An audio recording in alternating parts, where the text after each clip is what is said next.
किसी भी सॉल्ट को हम कैसे बताएंगे कि इसकी ये एसिडिक सॉल्ट है कि बेसिक सॉल्ट है कि न्यूट्रल है। ठीक, तो मैंने कुछ आपको स्ट्रॉन्ग एसिड्स वीक एसिड्स दिखवाए थे, कुछ स्ट्रॉन्ग बेस वीक बेस दिखवाए थे, है ना। तो अगर हम weak acid plus weak base मिलाते हैं तो न्यूट्रल सॉल्ट बनता है, neutral salt. Strong acid plus strong base अगर हम मिलाते हैं तो भी न्यूट्रल सॉल्ट बनता है। ठीक, अगर हम strong acid plus weak base मिलाते हैं तो एसिडिक सॉल्ट बनता है, जिसकी ताकत ज़्यादा वैसे ही नेचर है। इसका स्ट्रॉन्ग एसिड है तो एसिडिक सॉल्ट, वीक को दबा देगा। और अगर weak acid plus strong base देते हैं तो बेसिक सॉल्ट होता है। समझ गए? तो न्यूट्रल की पीएच 7, न्यूट्रल की पीएच 7, एसिडिक की पीएच लेस देन 7, 7 से कम, बेसिक की पीएच मोर देन 7। ये हमने डिस्कस कर लिया था पहले। ठीक है, और एक दो एग्जांपल ले लेते हैं। जैसे अगर हम ले Na2SO4, ये सॉल्ट है। कोई भी सल्फेट, कोई भी क्लोराइड, कोई भी कार्बोनेट, कोई भी फॉस्फेट, कोई भी सल्फेट, ये सारे सॉल्ट्स होते हैं। Metal, sulphate, metal, carbonate, metal, phosphate, metal, chlorides, they all are salts. ये इनकी फैमिलीज हैं, क्लोराइड की फैमिली, सल्फेट की फैमिली, कार्बोनेट की फैमिली, नाइट्रेट की फैमिली, नाइट्राइट की फैमिली, ये सारे सॉल्ट्स होते हैं। मेटल प्लस ये सारे आयंस। अब ये किससे मिलके बना है सॉल्ट? एसिड प्लस बेस से मिलके बना है। तो आगे वाला पार्ट बेस से आता है, इस ज़्यादातर में, एक आध दो को छोड़ दो, बाकी ये एसिड से आता है। तो हमें दिखाई दे रहा है ये SO4 कहाँ से आया होगा? H2SO4 से आया होगा, क्योंकि हमारे पास मिनरल सॉल्ट जो हम यूज़ करते हैं वो क्या करते हैं? HCl, H2SO4 और HNO3, यही हमारे मिनरल एसिड्स हैं मेन जो हम करते हैं। एक हम फॉस्फेट भी यूज़ करते हैं, H3PO4, है ना। एक हम कार्बोनेट भी करते हैं, H2CO3, कार्बोनिक एसिड इसको बोलते हैं। ये करते हैं ना एसिड्स यूज़। तो सल्फेट कहाँ से आया होगा? सल्फ्यूरिक एसिड से। तो वो क्वेश्चन में क्या देगा आपको? आपसे कहेगा ये सॉल्ट बताओ किस एसिड और किस बेस से मिलके बना है और इसकी पीएच क्या होनी चाहिए। दो चीज़ पूछेगा, एक तो कहेगा कौन सा एसिड कौन सा बेस है जिससे Na2SO4 बना है। तो हम कहेंगे भाई बेस तो है NaOH, है ना, Na से और कोई है ही नहीं। बेस क्या होगा? NaOH। पोटेशियम होता था KOH, कैल्शियम होता तो कैल्शियम हाइड्रोक्साइड, मैग्नीशियम होता तो मैग्नीशियम हाइड्रोक्साइड, एल्यूमिनियम होता था एल्यूमिनियम हाइड्रोक्साइड, है ना। तो ये क्या हो गया? NaOH। और ये क्या हो गया? H2SO4। तो तुमने दोनों चीज़ बता दी एसिड से, कौन सा है? सल्फ्यूरिक एसिड, और NaOH sodium hydroxide base acid. अब देखो ये भी स्ट्रॉन्ग है और ये भी स्ट्रॉन्ग है, ये स्ट्रॉन्ग एसिड है, स्ट्रॉन्ग बेस है। तो Na2SO4 will be a neutral salt. मैंने लिखा है strong acid plus strong base gives neutral salt. तो इसकी पीएच क्या होनी चाहिए? 7। तो उसके लिए तुम्हें क्या करना पड़ेगा? इसके लिए तुम्हें जो मैंने वो लिस्ट बनवाई है कि भैया कौन सा स्ट्रॉन्ग कौन सा वीक, ज़्यादा तो है नहीं, उन्हें याद कर लो। ठीक है, H2CO3 वीक एसिड होता है, H2CO3। अब मान लो मेरे पास आ जाए सोडियम कार्बोनेट, मान लो ऐसा आ गया, देख लो बेटा इधर ऐसा आ गया Na2CO3। तो तुम्हें पता है ये तो NaOH से आया होगा और ये H2CO3 से आया होगा। H2CO3 एसिड है ना, कार्बोनिक एसिड हमारा। तो ये है हमारा वीक एसिड और ये है स्ट्रॉन्ग बेस। तो दोनों को बनाओगे स्ट्रॉन्ग बेस और वीक एसिड, तो बेसिक सॉल्ट आना चाहिए। तो इसकी पीएच कितनी होनी चाहिए? 7 से ज़्यादा। आगे बात समझ में? तो अब जो भी सॉल्ट आए उसमें से छांट लेना कि भाई ये कौन कौन से एसिड से बना, कौन कौन से बेस से बना और उसकी पीएच क्या होनी चाहिए, वो मैंने समझा दिया। आपको ये पता है कि कौन सा स्ट्रॉन्ग एसिड है, कौन सा वीक एसिड है, कौन सा स्ट्रॉन्ग बेस है, कौन सा वीक बेस है। तो तुम डिसाइड करके बता दो कि भाई ये एसिड है, इसका ये बेस है, ये स्ट्रॉन्ग है, ये वीक है, ये दोनों वीक है, ये दोनों स्ट्रॉन्ग है। उसके हिसाब से ये इस लिस्ट के हिसाब से आप उसकी पीएच बता सकते हैं। 7 है, 7 से कम है, 7 से ज़्यादा। अगर एसिडिक सॉल्ट है तो 7 से कम होगी, बेसिक सॉल्ट है तो 7 से ज़्यादा। समझ में आ गई बात सबको? तो ये है पीएच ऑफ सॉल्ट सॉल्यूशन। जो भी आए आप उससे कर सकते हैं। आगे समझ में आ गया? तो ये तो एक हो गई थी बात। Chemical name sodium carbonate decahydrate, ये इसका केमिकल नेम है। और अगर ये खाली सोडियम कार्बोनेट होगा तो ये वॉशिंग सोडा नहीं है। अगर 10H2O नहीं लिखा तो it will not work as a washing soda, बेकार हो गया तुम्हारे लिए, किसी काम का नहीं। ठीक है, तो इसको हम बोलते हैं वाटर ऑफ क्रिस्टलाइजेशन। तो जो बाद वाला है this is called water of crystallization. समझ में आ गई बात? 10H2O जो है वाटर ऑफ क्रिस्टलाइजेशन। अभी हम लास्ट में करेंगे इस टॉपिक के चैप्टर के लास्ट में। तो ये हटने से इसकी प्रॉपर्टीज बदल जाएंगी। वॉशिंग सोडा क्या काम करता है? नाम से पता है, वॉश करने में काम आएगा। इसका मतलब तुम्हारे घर में जितने भी डिटर्जेंट होते हैं उनमें सब में वॉशिंग सोडा होता है, नहीं तो कपड़ा धुलेगा ही नहीं। ठीक है, तो वॉशिंग सोडा प्लस उसके अंदर और तरह तरह के केमिकल्स होते हैं जो वॉशिंग में हेल्प करते हैं। कुछ एंजाइम्स डालते हैं उसके अंदर, कुछ और केमिकल्स डालते हैं जिससे वो चिपके ना आपस में, कुछ ऐसे केमिकल्स डालते हैं इसके अंदर ताकि जो मिट्टी उसके अंदर आती है पानी के अंदर वो दोबारा कपड़े पे ना चिपके। जैसे तुमने कपड़ा धोया, बाल्टी में देखते हो बाल्टी बिल्कुल कलर काला हो जाता है, उसका गंदा हो जाता है, लेकिन कपड़ा जब बाहर निकालते हो तो वो साफ आता है, उसमें मिट्टी चिपक जानी चाहिए थी नहीं तो उसके अंदर एक केमिकल डाला जाता है जिसकी वजह से वो ऐसा होता है। ठीक, कुछ हल्का सा अगर वाइट कलर के लिए स्पेशल कोई चीज़ बनाई हुई है कि वाइट को धोना है तो उसमें थोड़ा बहुत ब्लीचिंग का भी यूज़ करते हैं, वैसे थोड़ा बहुत करते ही हैं। तो इसीलिए बार बार धोने से हम देखते हो कपड़े का कलर गायब हो जाता है, उड़ जाता है। तो उसमें ये सब चीज़ें डली हुई होती है जो डिटर्जेंट होता है हमारा। ठीक है, वॉशिंग पाउडर जिसको बोलते हो, ये क्या है? Washing soda. तो ये प्लस और केमिकल्स होते हैं 5-6 तरह के, वो मिलाने के बाद वॉशिंग पाउडर बनता है। और सारी कंपनीज का अलग अलग कंपोजिशन है, कोई कुछ डालती है, कोई कुछ डालती है, कुछ डालती है। किसी में ज़्यादा होता है, जैसे निरमा एक वॉशिंग पाउडर आता है निरमा का, है ना। तो हम बचपन से देख रहे हैं वो येलो कलर का ही था, अभी भी येलो कलर का ही आता है, अभी ब्लू का भी आने लगा।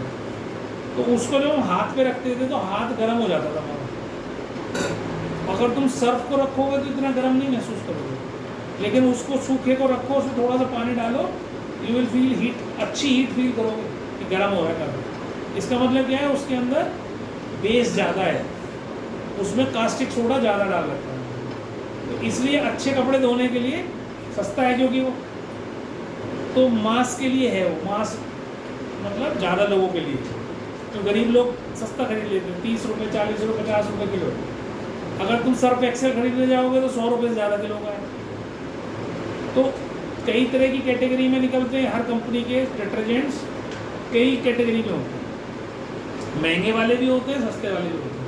तो निरमा सस्ते वालों में से था, तो उसमें कास्टिक होता है, तो कपड़ा धुल के साफ हो जाता है बहुत बढ़िया, लेकिन कलर जो होते हैं वो धीरे धीरे उससे फेड होने शुरू होते हैं। तो जो कॉटन के कपड़े हैं वो जल्दी ख़राब हो जाते हैं, जो सिंथेटिक वाले होते हैं वो नहीं ख़राब होते हैं, वो उनका पक्के कलर होते हैं। कॉटन वाला नुकसान है, लेकिन उसमें अगर सफ़ेद कपड़े धोओगे तो बहुत बढ़िया धोते हैं, क्योंकि उसमें कास्टिक ज़्यादा है, कपड़े को साफ कर देता है। तो ये होता है वॉशिंग सोडा। अब इसको बनाते कैसे हैं, इसके यूजेस क्या हैं, वो हम, ठीक है। तो वॉशिंग सोडा का नाम हमने बता दिया आपको। और अगर इसमें से ये हटा दूँ 10 वाटर मॉलिक्यूल तो बन जाएगा Na2CO3। तो ये क्या है? सोडा ऐश, राख रहेगी ये भी। मतलब राख मीन्स किसी काम का नहीं है तुम्हारे कपड़े धोने के, कूड़ा हो गया अभी। सोडा ऐश कहते हैं इसको। ऐश का मतलब राख, चलने के बाद, खराब होने के बाद जो बचती है वो राख रहेगी। लेकिन इसमें 10 वाटर मॉलिक्यूल जोड़ते के साथ ही फिर वॉशिंग सोडा बन जाएगा। ठीक है, तो कैसे बनता है वो समझा रहा हूँ। और ये जब याद कर लोगे तो इससे बेकिंग सोडा बनाना इसी के अंदर ही है, preparation of baking soda washing soda के अंदर ही है। ठीक है, तो कैसे बनना है उसको लिखो। लिखो प्रोडक्शन कैसे करते हैं। प्रोडक्शन कैसे होती है, NaCl प्लस, बेटा बात नहीं करो, plus NH3 plus CO2, NaHCO3 plus NH4CO2। ठीक है, अरे कुछ नहीं कहेगी बेटा, अंदर ही चढ़ेगी तुम्हारे ऊपर, बस जाने उसका नहीं है। तो पहला स्टेप लिख लेंगे आप, लिख लो पहले, इसके बाद ये रिएक्शन लिखना है। H2O है, ये 20 लिख दिया मैंने उसके चिपकली के चक्कर में। NaCl इसको हम बोलते हैं brine, this is called brine. Brine क्या होता है, brine is concentrated solution of salt. Brine को किसको बोलते हैं, concentrated solution of salt. Saturated solution कह सकते हो, कंसंट्रेटेड भी कह सकते हो, सैचुरेटेड भी कह सकते हो। क्या मतलब है इसका, इसका मतलब है पानी के अंदर नमक घोलना शुरू करो और जब तक वो घुलना बंद ना हो जाए, भाई 1 चम्मच घोलोगे घुल जाएगा, 2 चम्मच घोलोगे घुल जाएगा, लेकिन एक स्टेज ऐसी आएगी जब सैचुरेट हो जाएगा वो, उसके बाद वो घुलना बंद हो जाएगा, तो उसको हम कहते हैं brine, this is called brine. NaCl plus water, नमक को पानी में घोलते घोलते सैचुरेट कर देंगे, तो बचा जो वो है ब्राइन सॉल्यूशन। इसके अंदर से अमोनिया गैस पास करते हैं, साथ में कार्बन डाइऑक्साइड गैस पास करते हैं, 2 चीज़ें। टावर होता है बहुत बड़ा, ठीक है, उस टावर में ऊपर से ब्राइन डालते रहते हैं और नीचे से गैस छोड़ते रहते हैं। NH3 छोड़ देंगे, CO2, क्योंकि गैस तो हल्की होती है ऊपर उड़ती है और पानी भारी होता है वो नीचे जाता है। तो इस तरीके से इनमें आपस में रिएक्शन होती रहती है और NaHCO3 प्लस NH4Cl ये दोनों चीज़ें बनती हैं। ठीक है, अब ये जो है ये पार्शली सॉल्युबल होता है पानी के अंदर, ये घुलता नहीं है आसानी से, थोड़ा घुलता है, घुलता तो है। ठीक है, तो फिर इनको सेपरेट कर देते हैं, NaHCO3 अलग निकाल लेते हैं, NH4Cl अलग निकाल लेते, सेपरेट कर लिया। अब NaHCO3 को, सेकंड स्टेप क्या है, NaHCO3 को फिर हम गर्म करते हैं। हीट करने से क्या होगा, इसमें से ये CO2 और वाटर निकल जाएगा और ये कार्बोनेट रह जाएगा केवल, ये रह जाएगा Na2CO3 plus H2O plus CO2 का। ठीक है, ये वाटर जाकर है, ये दोनों चीज आती है। ठीक है, तो क्या बन गया, NaCO3 Na2CO, अभी लिखना नहीं, मैं इसमें लाइन लिखूंगा, प्लस H2O प्लस CO।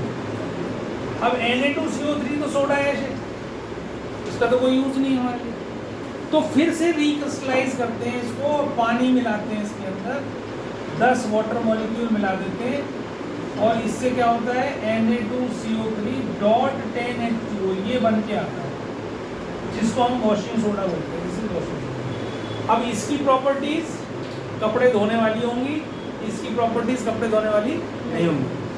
ठीक है, तो अब मैं एक एक करके लाइन लिखवा रहा हूँ, उसके बाद ये रिएक्शन लिखना, फिर अगली लिखवाऊँ, ये लिखना, फिर अगली। ठीक है, ये तीनों आपको याद करने, तीनों स्टेप्स हैं ये। अगर वहाँ पे एग्जाम में आए right the preparation of washing soda, तो आपको ये पूरी तीनों चारों लाइन लिखनी पड़ेंगी और सब रिएक्शन लिखने पड़ेंगे। ठीक, अब इसमें आगे रिएक्शन ही रिएक्शन है जो भी करवाऊँगा, तो लिख लो, पहली लाइन लिखो, देखो पहली line, cold and concentrated solution of sodium chloride, cold and concentrated solution of sodium chloride is reacted with ammonia,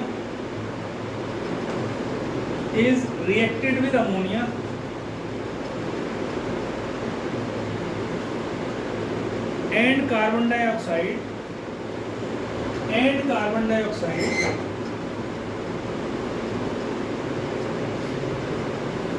to obtain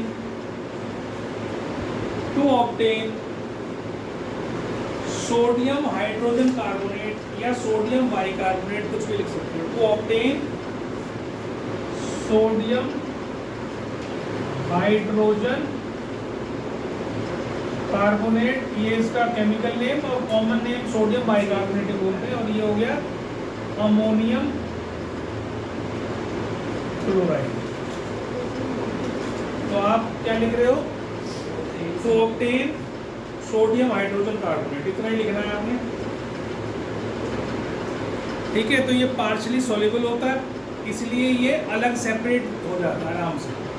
तो फिल्टर करते हैं, तो फिल्टर करने पर ये सॉलिड फॉर्म में हमारे पास आ जाता है सोडियम बाइकार्बोनेट या सोडियम हाइड्रोजन कार्बोनेट। ठीक है, अब सेकंड स्टेप, इसकी रिएक्शन लिख लो पहले, ये वाली, ये ऊपर वाली रिएक्शन लिखो इसके साथ जहाँ पे तुमने लिखा है। अगर लिख ली है तो उसके नीचे लिख के फिर दोबारा दूसरी स्टेप कर लो। लिख ली तुमने रिएक्शन पहले वाली, फर्स्ट वन लिख ली? हाँ, तो पहला लिख के उसके बाद फर्स्ट स्टेप है। अब जो दूसरा बोल रहा हूँ उसके बाद ये रिएक्शन लिखना सेकंड पे, और थर्ड पे ये लिखना। ठीक है, 3 स्टेप्स हैं। तो स्टेप नंबर 2 लिखो, sodium hydrogen carbonate, sodium hydrogen carbonate is separated by filtration, is separated by filtration, dried and heated। filtration के बाद कॉमा लगा के लिखो dried and heated। पहले तो फिल्टर कर लिया, फिर उसको ड्राई करा, और हीट करा तो ड्राई अपने आप ही हो जाएगा, ड्राई एंड हीटेड। ठीक है, अब उसके बाद लिखो ये, इसके बाद लिखो ऑन हीटिंग सोडियम बाइकार्बोनेट या hydrogen carbonate, on heating sodium hydrogen carbonate,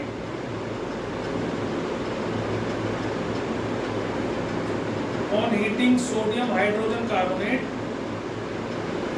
it decomposes to form sodium bicarbonate। Decomposition reaction पढ़ी थी हमने, एक का टूट के 2 या 2 से ज्यादा चीजों में टूटना उसको, तो ये डिकम्पोजिशन रिएक्शन हो गई। इसके बाद ये रिएक्शन लिखो सेकंड वाली, NaHCO3 गिव्स, हीट कर देना इसको, हीटेड मतलब ट्रायंगल बना देना इसके ऊपर, हीट का सिंबल, इसको हीट करा हमने तो Na2CO3 plus H2O plus CO2 बन जाएगा। Na2CO3 plus H2O plus CO2 will be form sodium carbonate plus sodium carbonate, Na2CO3 sodium carbonate. ठीक है, अब step number 3,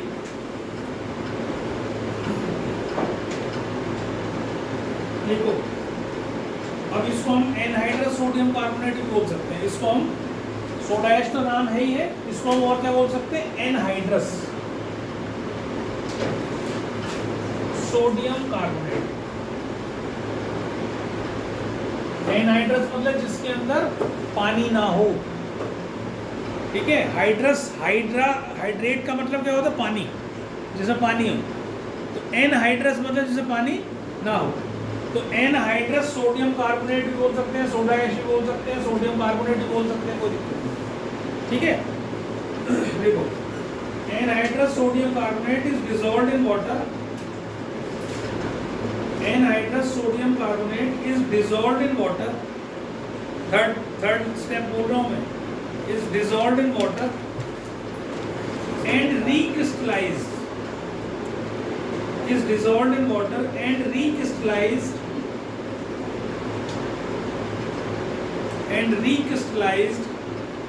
to get washing soda crystals, to get washing soda crystals, washing soda crystals containing 10 molecules of water of crystallization।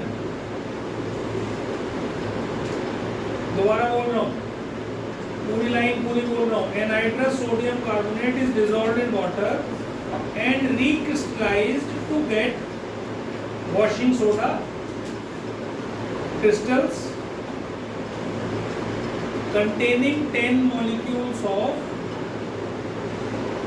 water of crystallization। उसके बाद ये reaction लिख लो। अब इसमें 10 water molecule आ गए आपके। अब ये वॉशिंग सोडा बन गया। Now this is called washing soda. इसका नाम मैंने आपको बता दिया है पहले ही, सोडियम कार्बोनेट डेकाहाइड्रेट। ठीक है,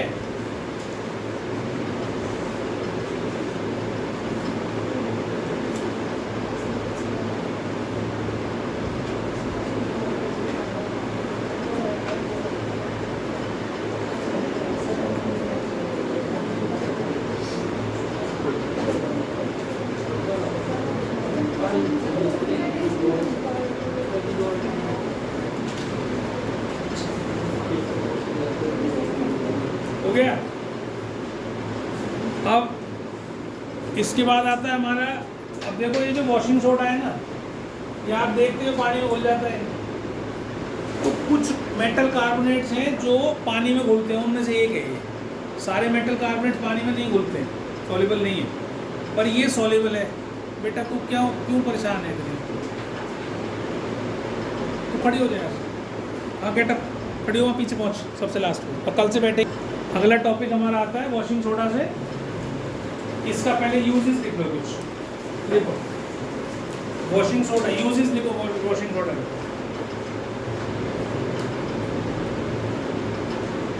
देखो, it is used as a cleansing agent. It is used as a cleansing agent for domestic purposes. Cleansing CLEANSING, cleansing agent. ठीक है, क्लीन के आगे सिंग लगा दें, SING। Cleansing agent for domestic purposes like washing clothes.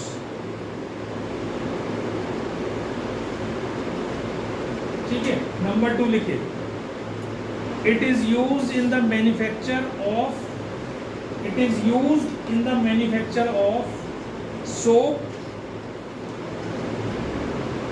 soap, glass and paper. It is used in the manufacture of soap, glass and paper.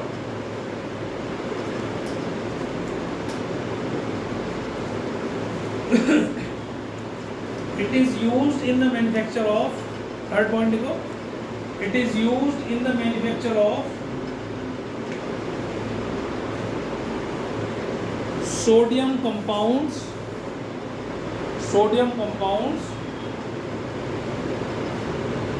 like borax, BORAX, borax। ठीक है, borax घर में होता है सुहागा, मम्मी को पता होगा तुम्हारी, सुहागा वाइट कलर का होता है। जब बच्चों के दांत निकलते हैं तो उसको तवे के ऊपर गर्म करके फुला लेते, फूल जाता है वो। जैसे तुम पॉपकॉर्न भूनते हो ना, तो ऐसे तवे के ऊपर डालने से वो फूल के मोटा हो जाता है। फिर उसको पीस के और बच्चे के मसूड़ों पर रगड़ते हैं, तो वो दांत आसानी से निकालने में हेल्प करता है। सुहागा बोलते, मम्मी को पता होगा, तुम्हारी मम्मी को नहीं पता होगा, तुम्हारे दादा दादी नाना नानी सबको को पता होगा, पड़े आजकल के बच्चों को पता नहीं होगा।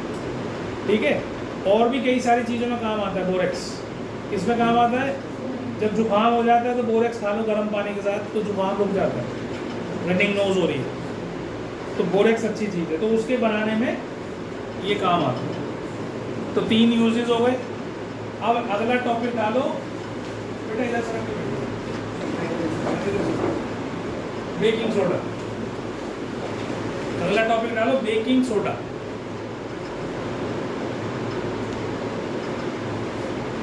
तो बेकिंग सोडा इसी में बना लिया आपने।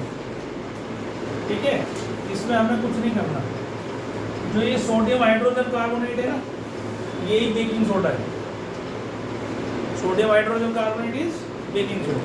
तो इसमें आपको मैंने अगर आए प्रिपरेशन ऑफ बेकिंग सोडा तो ब्राइन को, कोल्ड एंड कंसंट्रेटेड ब्राइन को अमोनिया कार्बन डाइऑक्साइड से अगर हम मिलाएंगे तो we will get baking soda. और फिल्ट्रेशन प्रोसेस से बाहर आ जाएगा, ये मैंने बता दिया तुम्हें कि पार्शियली सॉल्युबल होता है पानी में, तो फिल्टर होके बाहर निकल आएगा। ये तुम baking soda, sorry baking soda की तरह यूज़ कर सकते है ना।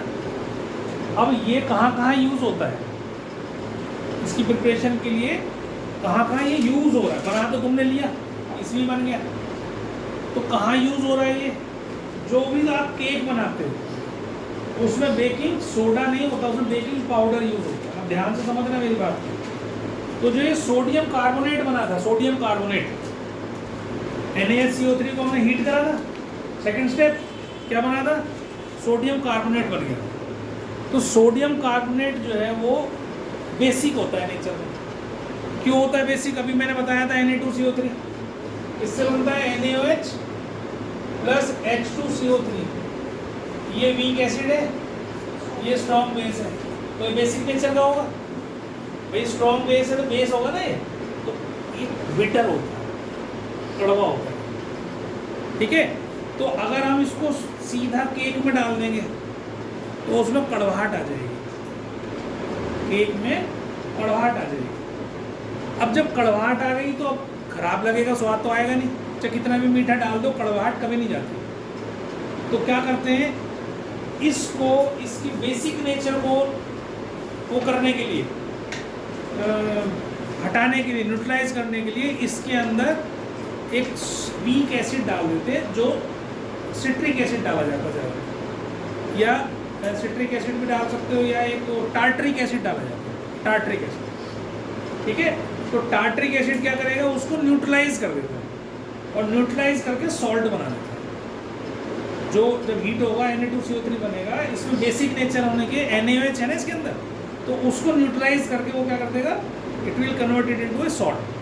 तो कड़वाहट खत्म हो जाएगी, उसकी बेसिक नेचर उसका गायब हो जाएगा, तो वो सॉल्ट बन जाएगा और उसमें कड़वाहट नहीं आएगी। तो टार्ट्रिक जो ये है बेकिंग पाउडर,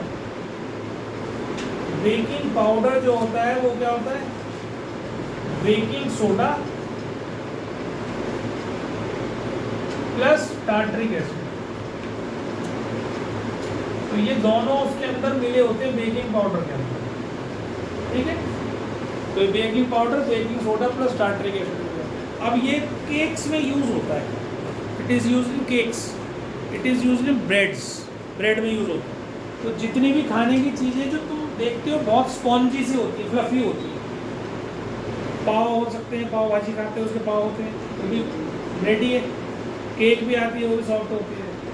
पेस्ट्रीज खाते हैं वो भी सॉफ्ट ही होती है, केक्स खाते हैं वो भी सॉफ्ट ही होता है ना। ये सारे के सारे उनमें सब में ये बेकिंग पाउडर डाला जाता है। इनका रोल और क्या है, इसका रोल ये डाला क्यों जाता है, भाई किसको क्यों डालना है इसमें बेकिंग पाउडर, और इसके अंदर एक टार्ट्रिक एसिड बेकिंग सोडा के साथ मिला के क्यों डालना है।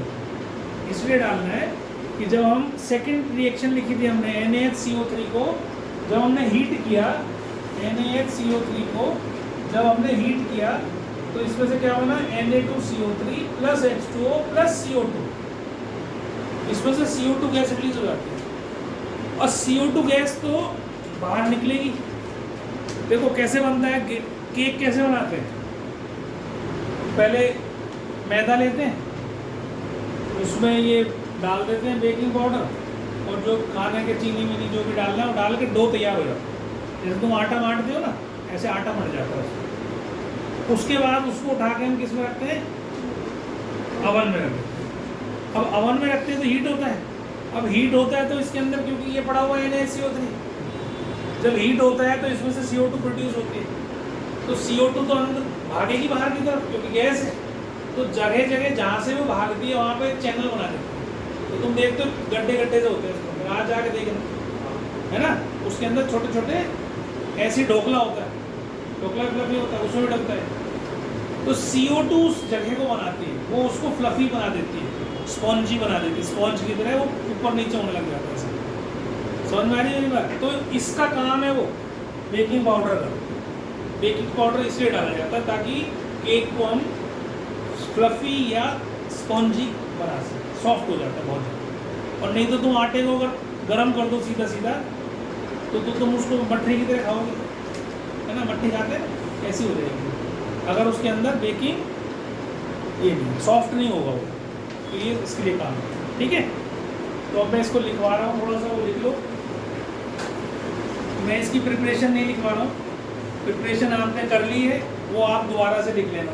उसके नीचे एक लाइन छोड़ देना ये वाली, और ये रिएक्शन लिख देना इसकी प्रिपरेशन के लिए। ठीक है, अब मैं इसके यूजेस लिखवा रहा हूँ बस आप, और प्रॉपर्टीज लिखवा रहा हूँ।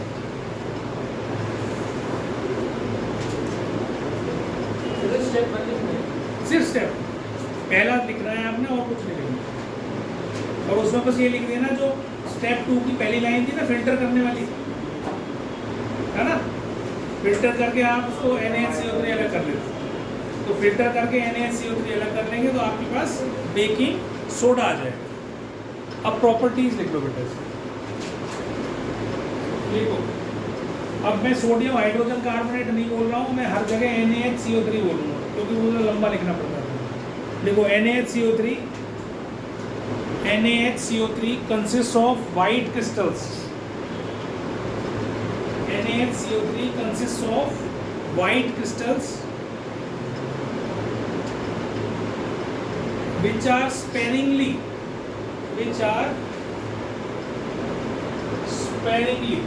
ये स्पेलिंग sparingly थोड़ा कम मात्रा में, sparingly soluble in water।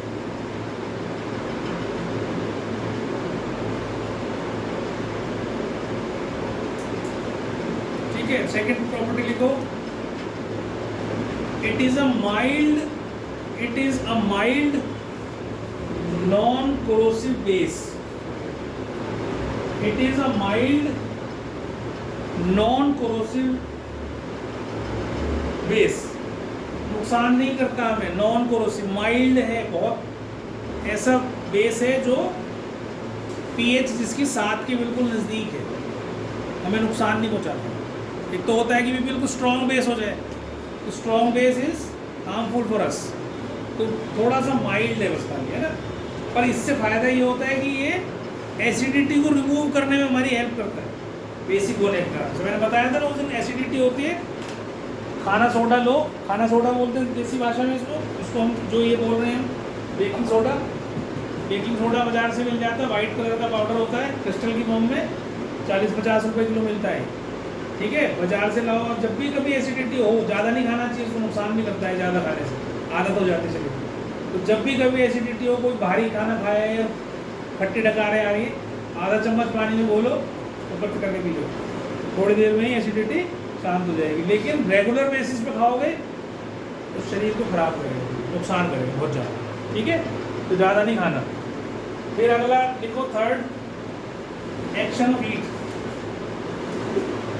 Action of heat, गर्म तो करना ही है ना इसको, तो एक्शन ऑफ हीट हमने जो सेकंड स्टेप लिखा था Na2CO3 बनाने के, उसमें NaCO दिया वाला, ये जो अब लिखा है मैंने, एक्शन ऑफ हीट में लिख लो इसको।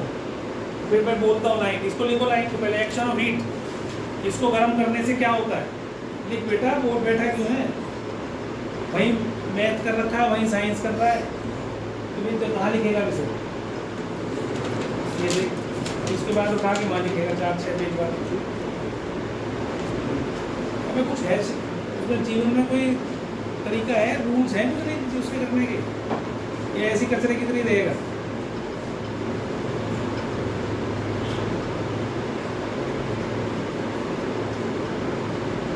देखो, when solid NaCO3 is heated, when solid NaCO3 is heated, when solid NaCO3 is heated, it decomposes. बेटा एक मिनट रुक जाओ। It is also used in making crispy pakoras. Crispy pakoras. ये board में क्वेश्चन आया था, इसलिए क्रिस्पी पकौड़ा लिखवा रहा हूँ। करारे पकौड़े बनाने के लिए उसमें बेकिंग पाउडर डाला जाता है, बेकिंग सोडा, पकौड़े बोलते हैं। नहीं कटने अलग चीज़ है भाई, मुझे नहीं पता, पकौड़ा ही आया था सीबीएसई बोर्ड में, मैं इसलिए कह रहा हूँ। ठीक है, अभी एक छात्र क्रिस्पी पकौड़ा ही आया था, उन्होंने कहा था कि substance is used in making crispy pakoras, और उसका कुछ और आगे क्वेश्चन पूछा था। तो जहाँ वो कहे कि क्रिस्पी पकौड़ास में डाल रहे हो बनाने के लिए, क्रिस्पी करने के लिए, तो समझ लो कि आप NaHCO3 यूज़ करो या बेकिंग पाउडर यूज़ करो। नहीं, पकौड़े के लिए, क्रिस्पी बनाने के लिए जो भी तलते होंगे वो पकौड़े ही तरह तरह के, यार पकौड़े भी तो दुनिया भर के पकौड़े हैं। ठीक है, अब वो तो लिखेगा नहीं बैंगन का पकौड़ा की, आलू का पकौड़ा की, प्याज का पकौड़ा, ये तो लिख देगा। मैं पनीर का खाता हूं, मैं पनीर के बारे में क्रिस्पी पनीर पकौड़ा समझ लो। ठीक है, तो ये इसलिए बोला मैंने, क्रिस्पी पकौड़ा का क्वेश्चन आया था। ठीक है, अब तो ये it is also used in making, लिखो it is also used in making bread, cakes, pastries, जो भी तुम्हें पता है। ईस्ट भी होता है, ईस्ट भी करते हैं बेटा, वो पता नहीं क्या होता है, उसकी कॉन्स्टिट्यूएंट में मैंने एक दो बार पढ़ने की कोशिश करी, उसमें NaCO3 का कोई जिक्र नहीं है, वो सॉल्ट लिख रखी है, तो इसलिए मुझे आइडिया नहीं है क्या है। पर ये पक्का है कि वो है तो सही, क्योंकि CO2 तो रिलीज उसमें से भी हो ही रही है ना, जब तो बुलबुले आते हैं। ठीक है, इधर ध्यान दो बेटा। अगला फोर्थ देखो, it is used in fire extinguishers, it is used in fire extinguishers, soda type fire extinguishers बोलते हैं, सोडा टाइप फायर एक्सटिंग्विशर्स। इनमें नहीं है, ये पहले यूज होता था, अब तो ये पाउडर आने लगे, ये तो पाउडर बेस्ड है, तो पाउडर डाल देते तो आग बुझ जाती। पहले ऐसे आते थे, ये जैसे ये तुम देख रहे हो यहाँ पर सिलेंडर बना हुआ है, ठीक है, अंदर इसमें ना यहाँ पर ऐसे एसिड होता था, इसमें एसिड, ठीक है, इसमें एसिड है, मान लो H2SO4 है। ठीक है, यहाँ पर आपने क्या डाल रखा है, बेकिंग पाउडर या बेकिंग सोडा डाल रखा है। अब बेकिंग सोडा में जैसे एसिड को डालेंगे, बेटा इधर ध्यान दो, बात नहीं करो, जैसे हम बेकिंग सोडा में H2SO4 डालेंगे तो क्या रिएक्शन होगी, देखो NaHCO3 प्लस H2SO4 क्या बनेगा, Na2SO4 plus H2O plus CO2, ये रिएक्शन होगी इसमें। अब इसमें क्या होगा, CO2 गैस रिलीज हुई, तो इसको क्या करते थे, सिलेंडर को उल्टा कर देते थे पहले ऐसे, ताकि एसिड उसके अंदर मिल जाए, और तुरंत ही क्या होता है, CO2 गैस रिलीज होती है। CO2 गैस बाहर आती है प्रेशर के साथ, जब प्रेशर के साथ आती है तो जहाँ आग जल रही है, यहाँ एनवायरनमेंट के अंदर एक ब्लैंकेट टाइप का बना देती है, CO2 फैल जाते सारे, CO2 ऑक्सीजन की सप्लाई को कट कर देती है आगे, और आग बुझ जाती है। टाइम, यही तो टाइम चाहिए होता है तुम्हें कि भाई CO2 गायब हो जाए वहाँ से किसी भी तरह से, तो CO2 अगर ख़त्म हो जाएगी वहाँ से, सॉरी CO2 क्या, ऑक्सीजन ख़त्म हो जाएगी तो CO2 उस काम को करती है, उसकी सप्लाई को कट कर देती है, ब्लैंकेट बना देगी पूरा, एक चारों तरफ उसका घेरा बना देगी सिक्योरिटी वाला। तो इससे क्या होगा, CO2 यहाँ पर इकट्ठी होगी, ऑक्सीजन जब तक जलेगी आग, जब तक उस घेरे के अंदर ऑक्सीजन प्रेजेंट है, जैसे ही वो ख़त्म हो जाएगी, जैसे तुम ये एक एक्सपेरिमेंट करते थे छोटी क्लास में, क्या करते थे, एक मोमबत्ती या कैंडल जलाते थे, ऊपर उसके ऊपर ग्लास रख देते थे, तो थोड़ी देर बाद वो मोमबत्ती या कैंडल बुझ जाती थी। क्यों बुझ जाती थी, वो जब तक ही चलेगी जब तक आपने ऑक्सीजन की सप्लाई है वहाँ, जैसे ही तुमने सप्लाई को काटा वो बुझ जाएगी।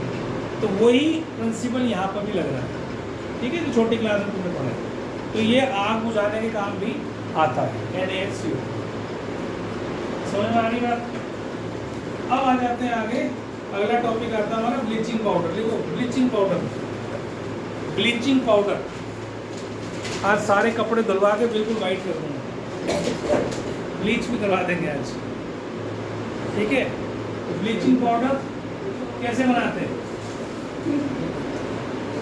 ब्लीचिंग पाउडर का नाम होता है, फॉर्मूला होता है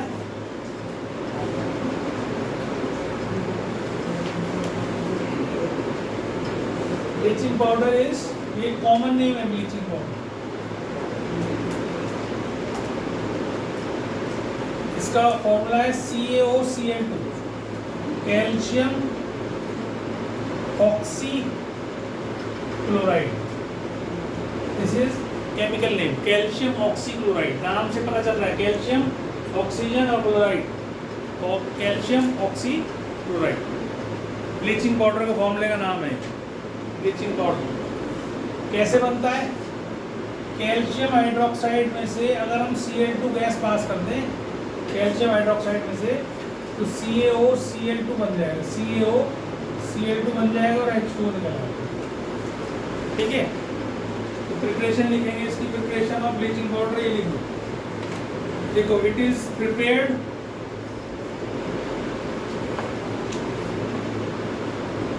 ठीक है, कैल्शियम हाइड्रोक्साइड है ये, this is called calcium hydroxide.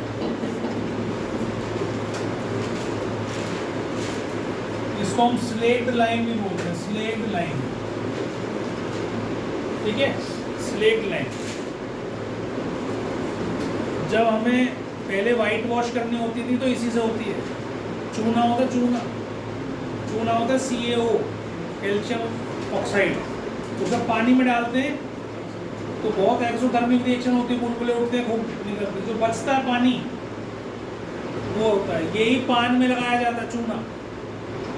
चूने को डाल देते पानी में, जब ठंडा हो जाता है वो उसको छान लेते हैं, और यही है। और यही बच्चों को भी पिलाया जाता है, छोटी ग्राइप वाटर आती है, ग्राइप वाटर छोटे बच्चों को, ताकि दांत निकलने में, लंबाई होने में, बड़ा होने में उनको हेल्प मिले। बचपन में बहुत लोग पिलाते हैं, हमारे मम्मी पापा ने पिलाया नहीं पता, ठीक है, पर ग्राइप वाटर पिलाते हैं। आजकल डॉक्टर्स ये सब चीज़ों को देते नहीं ना, ये कह देते हैं तो आयुर्वेदिक चीज़ें, तो एलोपैथी वाले इसको बताते ही नहीं। लेकिन अगर तुम पुराना देखोगे तो ग्राइप वाटर बहुत पिलाया जाता है। ग्राइप वाटर ही था शायद, ये पता नहीं, ग्राइप वाटर तो है, पर ग्राइप वाटर इसी का है, चूने का, ये ध्यान नहीं इनको, क्योंकि एक सौंफ का पानी भी आता है शायद, वो ग्राइप वाटर कह नहीं सकता। बच्चों को पिलाते हैं लेकिन चूने का पानी, ठीक है। चूने का पानी सबको पीना चाहिए, मैंने पिछली बार ही बताया था। चूने का पानी हमारे दांतों को, हमारे हड्डियों को मजबूत करता है। छोटे बच्चों की, तुम्हारी एज वाले बच्चों की हाइट बढ़ाता है चूने का पानी, लेकिन थोड़ा पीना चाहिए, ज़्यादा नहीं, ठीक है। पान खा लो रोज, वो ज़्यादा साथ, ठीक है। या अगर चूना ही खाना है, छोटा सा गेहूँ के दाने के बराबर चूना लेना, उसको दही में मिलाओ, दाल में मिलाओ, पी जाओ, थोड़ा अलग से टेस्ट हो जाता है उसका। सीधा खा सकता है, जीभ जलाने का डर रहता है, इसलिए नहीं खाते। पानी में घोल के आसानी से जला निकल जाओ, कोई निकल, उससे भी कर सकते हो। तुम ये भी कर सकते हो कि कैप्सूल ले आओ बाजार से खाली, उसके अंदर थोड़े छोटे कैप्सूल ले आओ, बाजार से मंगा लो, उसके अंदर एक दाना डाल दो, उसको सटक जाओ, ना तो टेस्ट आएगा ना कुछ आएगा, अंदर ही घुलेगा जाएगा, वो भी कर सकते हो। पर खाना चाहिए, चूना is very good for health. ये वाले, ये है ब्लीचिंग पाउडर। तो ब्लीचिंग पाउडर क्या करता है? ब्लीच करने का काम करता है, कलर को उड़ा देता है। ब्लीचिंग पाउडर क्या करता है? कलर को गायब करने का काम करता है। तो सफ़ेद कपड़ों के लिए ब्लीचिंग पाउडर यूज़ होता है।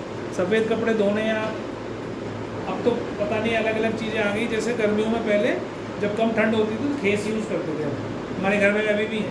तो वाइट कलर के होते हैं, वाइट सूट के, कॉटन के, तो उनको ब्लीच करने के लिए, सफ़ेद रखने के लिए हम ये यूज़ करते थे। वाइट कुर्ता पजामा जो पहनते हैं वो ब्लीच करते हैं, तो ब्लीचिंग का काम आता है, ठीक है। तो और भी चीज़ों में काम आता है, वो बताऊँगा। तो ये तो होगी प्रिपरेशन उसकी, ये ब्लीचिंग पाउडर बन गया इसका, ठीक।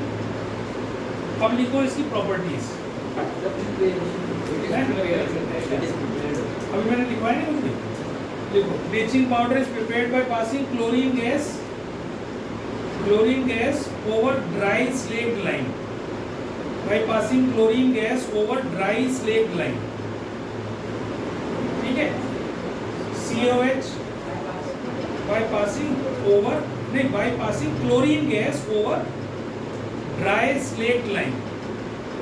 ड्राई स्लेक्ड लाइम, पानी के ऊपर से नहीं, पानी बना हुआ नहीं, COH होल ट्वाइस नहीं, जो भीगा हुआ सूखा हुआ चूना होता है, जो तुम बाजार में लेके आते हैं तो पाउच सा मिलता है छोटा सा, उसमें पानी नहीं होना चाहिए, उसके ऊपर से, पाउडर के ऊपर से पास करते हैं, ठीक है। तो ये ब्लीचिंग पाउडर तैयार हो जाता है, कैल्शियम ऑक्सीक्लोराइड। अब लिखो इसकी प्रॉपर्टीज। देखो, bleaching powder is a white powder, bleaching powder is a white powder which gives a strong smell of chlorine, which gives a strong smell of chlorine.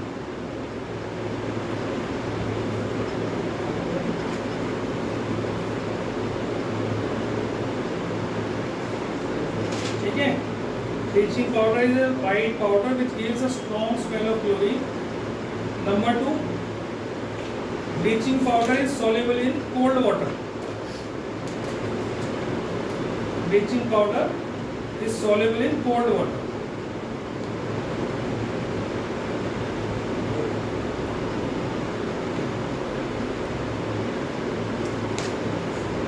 ठीक है, नंबर 3 लिखिए,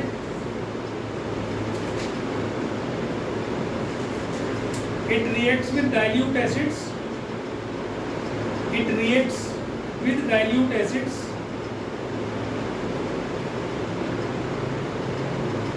to produce chlorine gas.